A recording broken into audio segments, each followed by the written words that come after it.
বিচার করার আগে বোঝার চেষ্টা কেন জরুরি? আমরা অনেক সময় কোনো মানুষকে তার একটি কাজ, একটি ভুল বা একটি কথার ভিত্তিতে বিচার করে ফেলি। কিন্তু আমরা কি কখনো ভেবে দেখি সেই কাজের পেছনে তার পরিস্থিতি বা গল্পটা কি ছিল?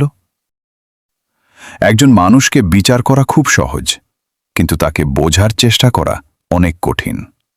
কারণ প্রত্যেক মানুষের জীবনে এমন কিছু অভিজ্ঞতা থাকে যা বাইরে থেকে দেখা যায় না।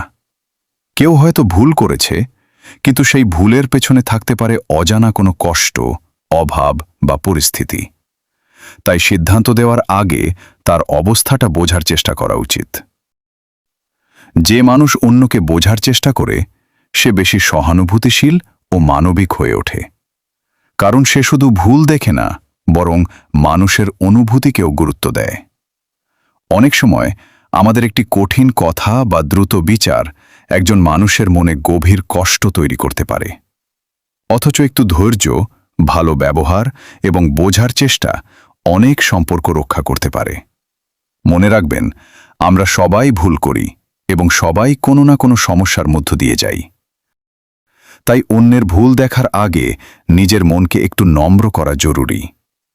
বিচার করা সহজ, কিন্তু বোঝা একজন ভালো মানুষের পরিচয়। কারণ প্রকৃত মানবতা হল কাউকে ছোট করার আগে তার অবস্থান থেকে তাকে দেখার চেষ্টা করা।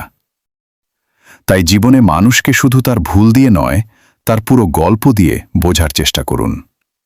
কারণ একটি সুন্দর বোঝাপড়া অনেক সময় একটি কঠিন বিচার থেকেও বেশি মূল্যবান।